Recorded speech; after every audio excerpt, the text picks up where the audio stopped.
তিনটি রক্তের পরীক্ষা যা প্রত্যেকটা মানুষের অবশ্যই করানো উচিত একটি সুস্থ এবং দীর্ঘায়ু জীবনের জন্য। প্রথমটি হচ্ছে HB1AC।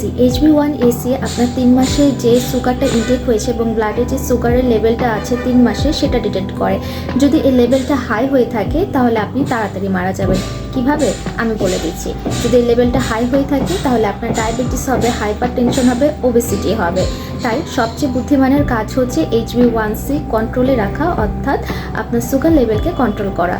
নাম্বার 2 হচ্ছে ক্রনিক ইনফ্ল্যামেশন। বডিতে যত বেশি ক্রনিক ইনফ্ল্যামেশন হবে তত বেশি তাড়াতাড়ি আপনি বুড়ো হবেন, স্কিনে কুচকানো ভাব আসবে এবং মারা যাবেন দ্রুত। এবং এই ক্রনিক ইনফ্ল্যামেশন জানার জন্য যে টেস্টগুলো করা হয় সাধারণত CRP এবং ESR, যাতে আপনি জানতে পারেন যে এর মার্কারগুলো বেড়ে যাচ্ছে না। যদি বেড়ে যায় সেটা অবশ্যই অ্যালার্মিং এবং আপনার একজন ডক্টরকে দেখানো উচিত। নাম্বার 3 হচ্ছে vitamin D level. Vitamin D level যদি কম থাকে তাহলে আপনার হাড় তাড়াতাড়ি দুর্বল হয়ে পড়বে এবং আপনি তাড়াতাড়ি মারা যাবেন।